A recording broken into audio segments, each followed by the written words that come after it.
Great to see everyone. My name is Eric Alexander. I'm Executive Director of the Brigham Education Institute. It's great to see nearly 30 of us together, and I welcome you to the third in our 8-part medical education research series. And today led by Kristina Dzara and Subha Ramani, talking about curriculum design. And I'll turn it over to Kristina and Subha here to move forward with this session. Thank you both. Thanks, Eric. So I'm going to get us started, and I will do a disclosure. The breakout groups, we're really trying to do 2 very quick breakout groups. You are all going to complain that the time wasn't enough. That's exactly how it will be and ought to be. And as I've often said, we are adult learners, self-directed learners. Therefore, all our sessions will be appetizers. Main course is yours to prepare and buy and eat. So with that, let me get started. We have scholars, the BEI longitudinal scholars in med-ed research, who will actually be presenting parts of their project appropriately for this series and for this topic. And the rest of us will serve as peer consultants and provide some critique. So today's topic is curriculum design and program evaluation. And why are we doing this? So as an early career educator, what did I do when someone charged me with designing a curriculum? Well, I sat down, immediately wrote down a list of topics and said, okay, now I shall go and lecture, and with occasional questions to my audience, and I'm done. And then I learned when I embarked on my educational training, I was doing that all wrong. And curriculum has nothing to do with the syllabus. Syllabus is one small aspect of the curriculum, and there are systematic ways to proceed with curriculum design. We are going to provide one such model, and there are many, many models out there, but we just want to give you one sample. And we'll use for today the Johns Hopkins 6-step approach to projects. And the BEI scholars are going to feature left, right, and center. So what is this 6-step approach to curriculum development? And there are so many steps. If we recall our own early careers, we tend to forget. So we start with problem identification. What is the problem or gap we're trying to address with our curriculum innovation or initiative or program? It may be larger. And general needs assessment. So general needs assessment is not the same as step 2, which we'll come to. It is, what have others done to address this problem? What is the best you can do? Have they succeeded? What are their lessons learned? So it's about outside, external, our problem, but what have others done? Have others done anything? Then step 2 comes to needs assessment of targeted learners. So now we come back to our own environment and say, what are the needs of our learners? Then we go to goals, overall goal, and specific objective. And we'll come to that in a second. Only then do we actually go write down our little list of topics and say, how am I going to teach this? The educational strategies. There's not just one passive way to teach them all. Then we implement, and then we evaluate and get feedback in order to monitor, revise, and then design the next iteration of the curriculum.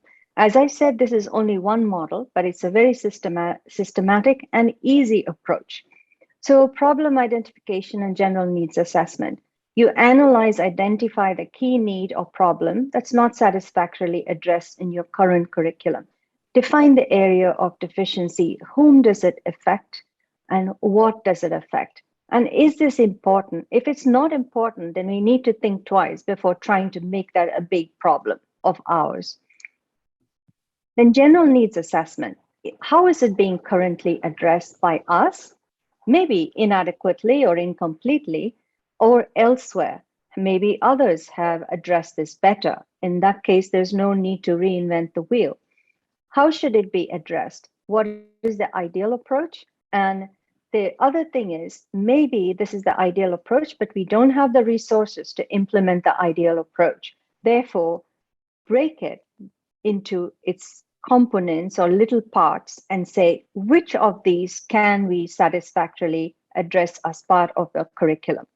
So literature review is quite important, and this would include faculty development or sources like, say, MedEd portal, and consult with colleagues and experts and collect new information.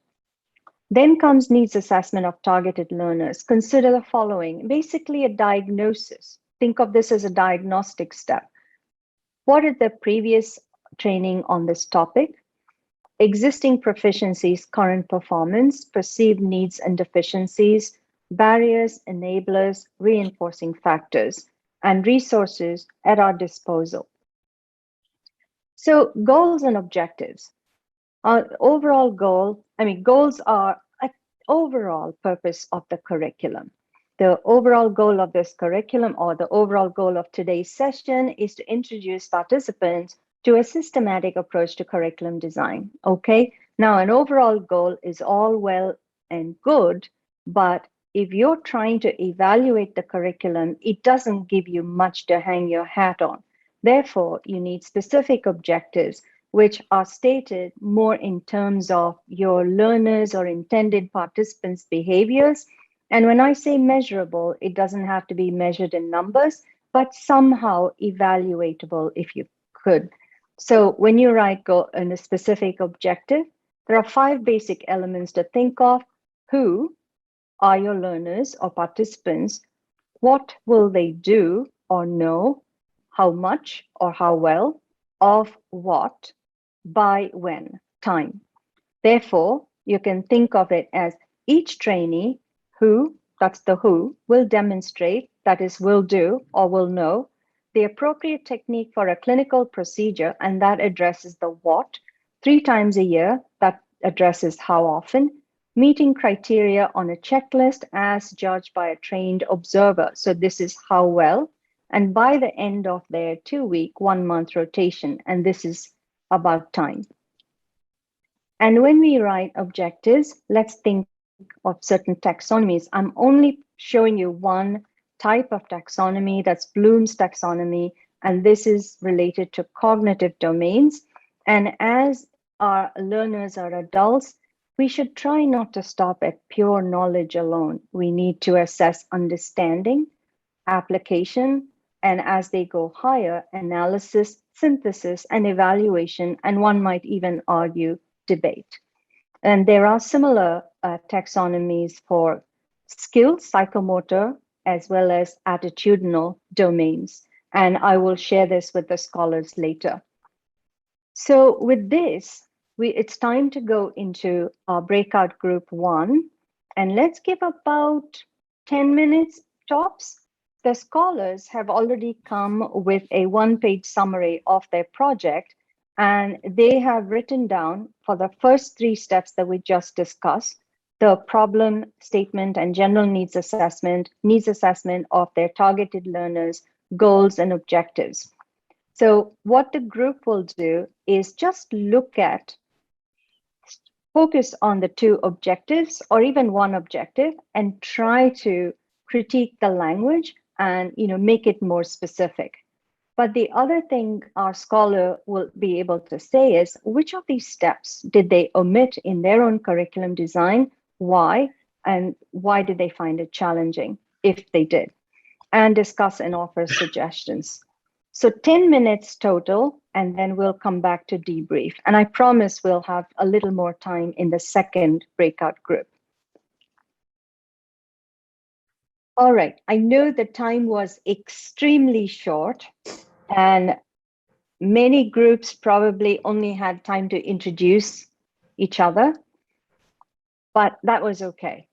I think the scholars may have had enough time to say which is the step they skipped as well. Okay, so let's just very quickly go through each of the groups. And on my screen, I see Ryan first. Ryan Flanagan, so one of our scholars. And is there a step of the 3 steps? We're not talking about the other 3, of the problem and general needs assessment, targeted needs assessment, and goals and objectives that you find yourself struggling with a little bit? Yeah, I think we talked about sort of 2 of them. Just to bring it to 1, I think just framing the problem in the most concrete and explicit way, almost sort of avoiding extra words. And so like my project is really to teach an endoscopy teacher how to teach. And that may, something along those lines may be the best way to actually get it across rather than to have something a lot more drawn out. And so I think framing it in that way is both, clear for me, but clear for a reader and clear for others who are trying to understand the project. Thank you. And also clearer when you start getting to the needs assessment, being concise is clear, right? Totally. Yeah. Shosh? Same group as Ryan, and I also got some really helpful feedback on tightening the language and making the general and targeted needs assessment as concise as possible. The pieces that I'm struggling quite a bit with are making the objectives specific and not general and not fuzzy. And the evaluation piece, I'm still struggling to have a clear plan for how to evaluate. Thank you. Next on my screen is Jacob. Yeah, I had some very helpful suggestions on tightening up and being more specific on the objectives, and even I kind of started off trying to verbalize 2 objectives and got very helpful feedback that one of them actually could be very usefully divided into 2 separate objectives, which actually helps with the thinking more about specifically what are the steps that we're trying to teach residents to do. So. Erica? Yeah, so we had a really great group, even though I was speaking at the rate of knots. But for the targeted needs assessment, basically the group really helped ask the question about whether patients should be included as a stakeholder group, because I had initially excluded them and maybe they should be included. This is for introducing a curriculum of medical undergraduate research into a curriculum where there's only very short elective components, and maybe introducing a much larger curriculum. And also finding out what the students are actually, is that something they're particularly interested in, and uncovering their perspectives on current medical undergraduate research. And when it came to the objectives, kind of a big question came up about numbers, about how do we measure whether something's effective or not, and whether we're just kind of plucking something arbitrarily out of the sky, or whether we actually have concrete evidence for the limits that we set for objective measures on assessment, and whether we've successfully measured an objective. And let's see, on my screen, Irene is next. Hi, I had focused on kind of the context of where the, after learning and doing the needs assessment, where the context of this project was in comparison to the larger project, and drilling down into kind of objectives that could be evaluated through a focus groups. Jed? Yeah, I think for me, what was eye-opening about this experience was really doing a needs assessment in a systematic way, because when I jumped into the project, kind of identified what I thought was a need, but didn't really assess it in any systematic way, getting my fellow attendings input, the residents input about what needs are most pressing. And so that was maybe for the next project something to keep front of mind when diving in, is really doing a systematic needs assessment, so you're addressing what really needs to be addressed. Thanks to all the scholars. And I know we rushed everybody through the breakout group, so hopefully the next one will be just a little more relaxed, because we don't need to introduce ourselves to each other. But what I'll do right now is, the rest of the group, please go ahead and type things into the chat. And in the meantime, I will let Kristina take over the next part of the presentation.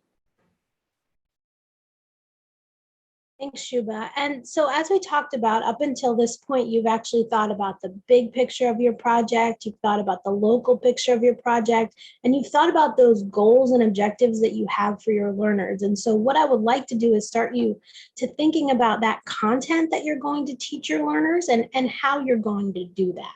And so I do want to make sure we all remember, and Subha brought this up earlier, that your content should align with adult learning theory. Let's remember, adult learners are internally motivated. They are problem-centered. They have multiple prior experiences to reflect upon. And so what you teach them should be relevant to their daily work and the things that they do and what they need to learn to be successful in their jobs. So what you want to do is you want to align those curricular objectives with your content and those educational strategies that you're actually going to use to deliver that content. And I want us to all remember that content does not have to have that top-down feel, right? Your learners are not funnels. We do not pour information into them, right? Instead, we know that learning is active and you provide direction as the educator so that your learners can learn.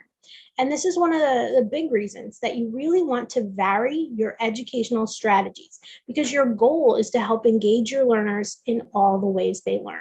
So maybe you have cognitive learning objectives. Well, there's some educational strategies that work well there. Maybe it is some lecturing, but readings, problem-based learning, team-based learning, peer teaching and feedback. Maybe you have psychomotor objectives. So you might think about whether role play is appropriate, maybe simulation, maybe you want to use standardized patients, maybe you want to have some scenarios. And then maybe you have affective objectives, right? So maybe there you think about discussion, reflection, again, an opportunity for simulation and debriefing. The point here is that there are so many learning strategies. The list truly goes on. And so go beyond lecturing with what you do and use those strategies. Use them in alignment with the goals and objectives that you laid out for your learners, as well as the curricular content that you will deliver. Well, you're getting to the implementation phase. And I do want to remind everybody that you should plan out all of these steps in advance. You should plan out how you're going to implement your study before you actually implement it. You want to think about the personnel. Who are key stakeholders that need to be on board so that this can be successful? Do you need a department chair, division chief? Do you need somebody like that to help you encourage faculty to participate, or give faculty some time so that they can teach in your program? Will you need some support from a coordinator or administrator to make sure your curriculum runs well? Time. We all know that time is a very precious commodity, and that's true for our faculty and our learners. Do you have the time that's needed? Do the people that are involved in your curriculum have the time that's needed? Do you need some kind of facility, right? That may be now a virtual space, that may be access to Zoom or some other platform. It may be a physical room where you and your learners meet. Will you have that? Will that be reserved for you? How can you make that happen? Do you need money? Do you need money to run your curriculum? Sometimes there's funding available from national or sources, specialty organizations. Sometimes that funding might come from your institution, your department chair, your division chief. No matter what, all curricula will require some educational materials. Maybe it's books, maybe it's virtual books, maybe it's audiovisual equipment, maybe it's simulation materials for hands-on learning. You're going to need to think fully about what those costs are and how you can meet them. And it is a good reminder as well that some resources may already exist. Is there anything that you can repurpose or use that makes sense for your learners so that you can do more with what funding you have? And then another great time to think about, a lot of people want to dive right in, really release their curricula all at once and just sort of put it out there. Piloting is a great way to make sure that your curricula is going to work, right? You can get feedback from small groups of learners. You can also identify any process issues. Is there anything that doesn't work with your curricula that you should fix before you launch more broadly? And once you feel ready, then you can go to that sort of full implementation with all of your learners. And, barriers exist. There's some that I thought of, lack of resources to implement. We already talked about you will need resources. You may have competition from other similar initiatives, maybe in your department, maybe in the hospital, there's somebody doing something similar to what you're doing, and that can be a barrier. And then there can be cultural resistance, right? Maybe that's, just lack of time or interest. Maybe that's people don't want to do it. Who knows? But you have to think a little bit about whether there will be barriers to you effectively implementing your curriculum. But at this time, we want to think about, you have done it. You have implemented your curriculum. And of course, since you came to this session, it went fantastically, since you did a good job. And we're going to think now about how are you going to evaluate that impact, right?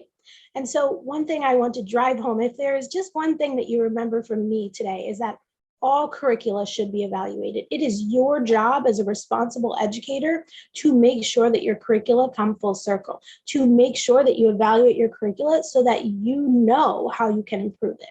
And even a program like this, you're going to receive a brief survey after the session. We're going to ask for your feedback, and we're going to take a look at it to see how we can improve for next time.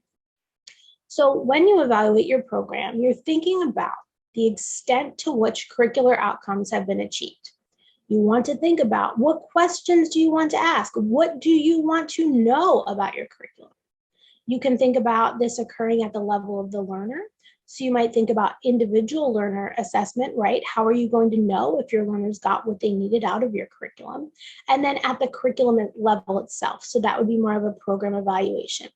You can also think about whether it makes sense for your assessment or evaluation to be formative. So maybe you're providing feedback to your learners, or maybe you're providing feedback to your program, your curriculum, so it can improve. Maybe it's summative. Maybe your goal is to be able to provide a final grade or make a determination about whether your program should continue. So you'll want to think about these things. And you'll have to choose appropriate measurement methods, construct instruments, identify instruments to make sure that you're measuring what it is that you want to know about the impact of your curriculum. And Subha was talking earlier about, sort of moving up that pyramid a little bit and measuring things that matter. You'll want to think about, is it qualitative data that's going to help me? Is it quantitative data? Do I want to collect both types of data to help me answer the questions I want to know? And you do want to analyze any data appropriately and with rigor, as comprehensively as you can with the resources that you have. Now, I would say if you're developing a curricula and it's something that you want to have continue, it's something that you're very proud of, it's something that you appropriately evaluated, maybe make a brief report, maybe send that brief report to faculty, stakeholders, funders, or even the learners who participated in your curriculum so they can know the outcomes that you achieved through your work. And I will point out that if this is scholarship for you, if you have designed your curricula such that you hope it results in a scholarly manuscript in the literature, then you absolutely need to take this step very seriously, because being able to publish that work may center on how rigorously you evaluated your curriculum. And you can always use evaluation results to try and gain further curricular support. And I will point to another evaluation model. This is Kirkpatrick's training evaluation model. Another nice way of thinking about the level of outcome that you want to target with your learners. And, the great thing about the pyramids is that they're similar in that the bottom is always the easiest thing to measure and the top is always something very hard to measure. And so reaction is real easy. Did they enjoy it? Whereas learning, did they get what the acquired knowledge? Did they get the skills? Did they get the attitudes? Behavior, did your curriculum lead to behavior change? And then results is really challenging. Did you influence some sort of lasting change in the workplace? And this is the gold. This is the MED-Ed gold right here, but it's very hard to measure. But what I would like to encourage you to do is think about in advance what level at what you want to assess both your learners as well as the curriculum that you implemented, the entirety of the program. Because if you think about it in advance, then you're going to be able to more adequately collect that data, analyze that data, and report it if you want to. We'll also point out that Kirkpatrick's training evaluation model is just one of many program evaluation models. Logic model, popular. CIPP model, popular. And there are a ton of resources for program evaluation and health professions education that are available in the scholarly literature. I think Anna's popping a good one that I chose for you into the chat. So with that, I'm going to hand back to Subha, who's going to let you know what we're doing for breakout number 2. Okay, we can stop sharing actually. And I'm going to keep this very quick because I'd like 15 minutes for this breakout group. Instructions are very simple.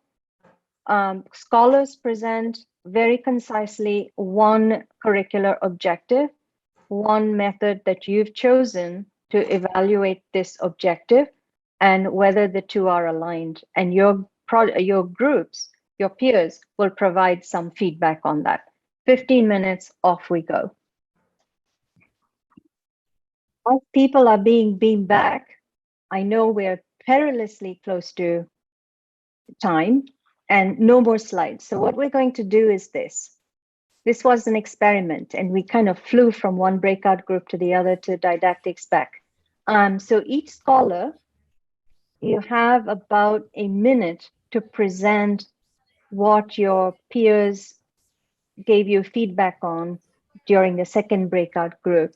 Now, Ryan, you're always on top, so I'm going to go from the bottom, where Jacob. Yeah, so just very briefly, the intervention that I propose is the goal is to help teach psychiatry residents how to offer comprehensive formulations of the problems that our patients present with, and a core component involved bringing in a kind of carefully selected patient, having them be, tell their story and be interviewed by an attending, and then have sort of a group project where the residents in attendance, guided by the attending, try to offer a formulation that would be useful for management and treatment. One fantastic suggestion I got is to involve a simulation component of maybe having instead of starting with a real patient, have a kind of scripted role play person take on the role of the patient for at least the first 2 or 3 times this exercise happens, and then maybe follow that up with a couple of real patient experiences. So I was really appreciative for that suggestion by Abdullah. Thanks, Jacob. Irene? Hi, so the objective we looked at was how to improve learners' communication skills through the identification and acknowledgement of their cultural assumptions. And 2 suggestions. One that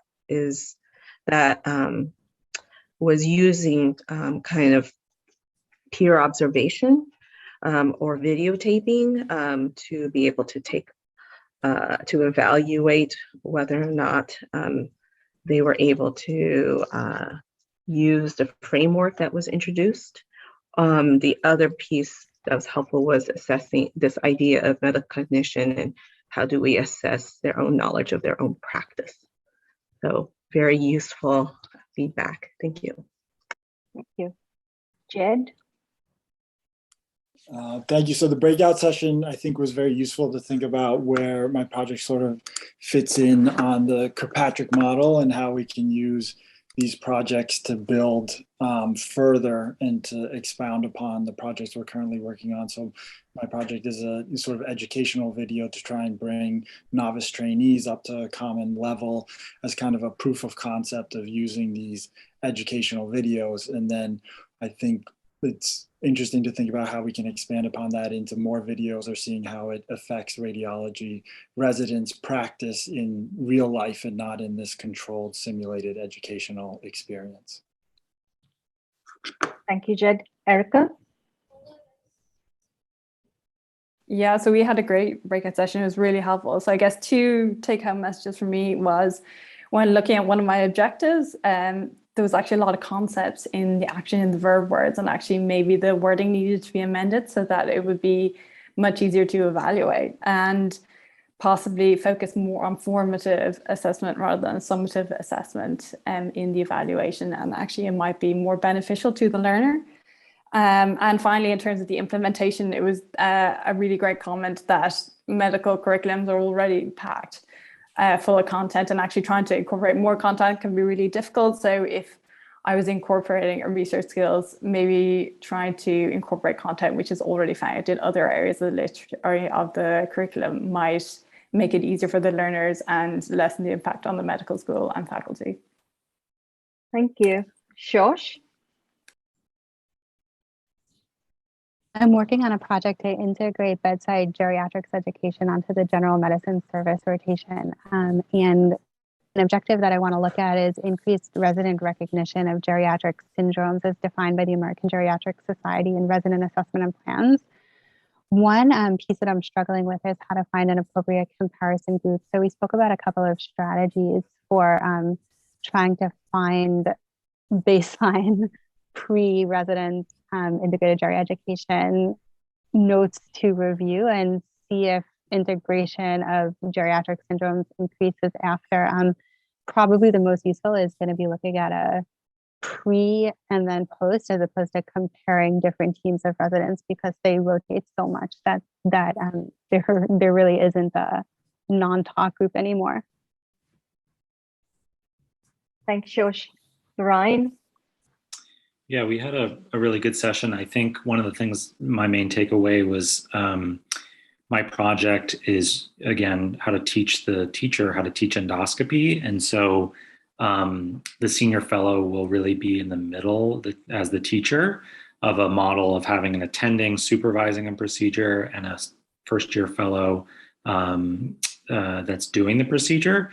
And so I can really develop a 360-degree evaluation model from seeing both the first-year fellow's perspective looking up at the teacher and the attending's view looking down at the teacher, to get a sense of ultimately how the teacher is adhering to sort of best practices, and then also being able to assess the actual teacher in their confidence level through surveys.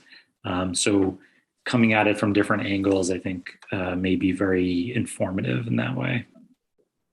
Thank you, Ryan. And thank you to everyone for tolerating my experiment.